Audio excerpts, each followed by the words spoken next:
মা মা বলছি আজকে কি রান্না করব? পুকুর পাড়ে যাও, দেখো ভালো হেলেঞ্চা শাক হয়ে রয়েছে। আজকে হেলেঞ্চা শাকের ঝোল, হেলেঞ্চা শাক ভাজা, হেলেঞ্চা শাকের ঘন্ট রান্না করবা। রোজ রোজ এই শাক পাতা খেতে আর ভালো লাগছে না। আজকে হয় মাছ মাংস আনবে বাজার থেকে, নাহলে আজকে আমি রান্নাই করব না। ও বৌদি, এসো এসো, বসবে, এসো এসো। না, আমি এখন না বসবো না, আমার এই গয়নাটা তুমি রেখে দাও, আমাদের ঘরটা ভাঙছে তো, আমি এখন আসছি। হ্যাঁ,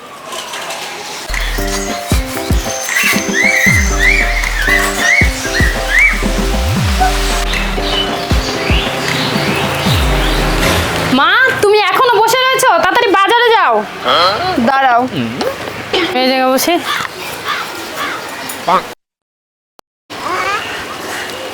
বৌমা এই যে তেলা কচু শাক নিয়েছি, তেলা কচু শাক দিয়ে ডাল করবা। আর এই যে কচু নিয়েছি, কচুর ঘন্ট করবা। আজকে আর হেলেঞ্চা শাক রান্নতে হবে না। বললাম না আমি শাক পাতা রান্না করতে পারবো না। তুমি বাজার থেকে মাছ মাংস আনো, নাহলে আমি রান্না করবোই না আজকে। এই চললাম আমি। তা বৌমা এগুলো রান্না করবা না তুমি? না বললাম তো, মাছ মাংস আনতেই হবে। মাছ মাংস আনলে রান্না করবো, নাহলে করবো না।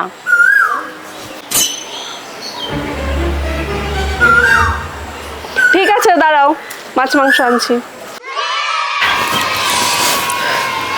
বৌমা এই দেখো, আজকে মাছ মাংস সব নিয়েছি, জমিয়ে রান্না করো আজকে।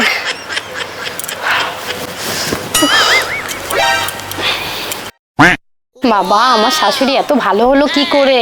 এখন আর শাক পাতা আনে না, রোজ মাছ মাংস নিয়ে আসছে। যাক, আমার কি, আমি তো রেগুলার ভালো মন্দ খেতে পাচ্ছি।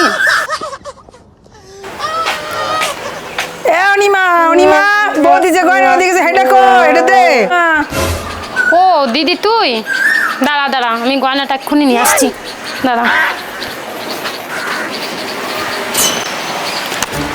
মা বলছি, আমি ওইখানে গয়নাটা রেখেছিলাম, গয়নাটা তো খুঁজে পাচ্ছি না। দেখেছো তুমি? না আমি কোথাও দেখি। আমার তো মনে হচ্ছে তুমি নিয়েছো গয়নাটা।